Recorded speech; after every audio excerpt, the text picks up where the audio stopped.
एक समय राजा कृष्णदेव राय के महल में एक जादूगर आया। उस जादूगर को अपनी जादू दिखाने की कला पर बहुत घुमंड था। जादूगर ने राजसभा में अपनी कला का उपयोग करते हुए कई तरह के जादू दिखाए। जादूगर के कर्तव्य देखकर सभी उनसे प्रसन्न हो गए। राजा कृष्णदेव राय भी उससे बहुत प्रसन्न हुए और उसे उपहार देने लगे। तभी जादूगर ने भरी सभा में चुनौती दी कि क्या इतने बड़े राज्य की राज्यसभा में कोई भी ऐसा व्यक्ति नहीं है जो मुझे किसी भी जादू में हरा सके। राज्यसभा में बैठे व्यक्ति एक दूसरे का मुंह ताकने लगे। कोई भी व्यक्ति चुनौती स्वीकार करने के लिए आगे नहीं आया। दरबार में बैठा तेनालीरामा जी इस दृश्य को ध्यान से देख रहा था। तेनालीरामा ने कुछ देर सोचा कि कोई और उसकी चुनौती का जवाब देगा, लेकिन कोई भी उसकी चुनौती का जवाब देने के लिए तैयार नहीं हुआ और जादूगर की चुनौती स्वीकार करने के लिए तेनालीरामा फिर आगे आया।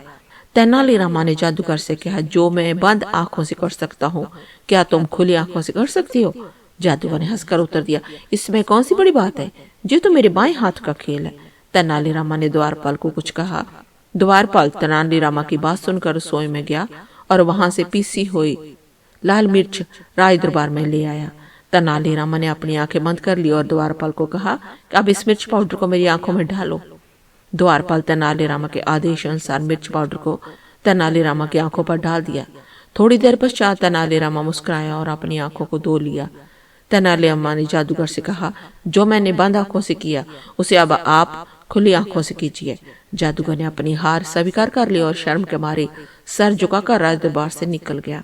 जादूगर का घमंड चकनाचूर हो गया। राज दरबार में सभी लोगों ने तेनालीरामा के इस कर्तव्य को देखकर बहुत खुश हुए। राजा कृष्णदेव राय ने इस कार्य के लिए तेनालीराम को रत्नों से सुशोभित हार भेंट में दिया। आपको ये कहानी अच्छी लगी हो तो प्लीज शेयर करें और लाइक करें। ऐसे ही और मजेदार कहानियां सुनने के लिए आप चैनल को सब्सक्राइब करें और घंटी का बटन जरूर प्रेस करें ताकि आपको सबसे पहले मेरी कहानी सुनने को मिल जाए। धन्यवाद।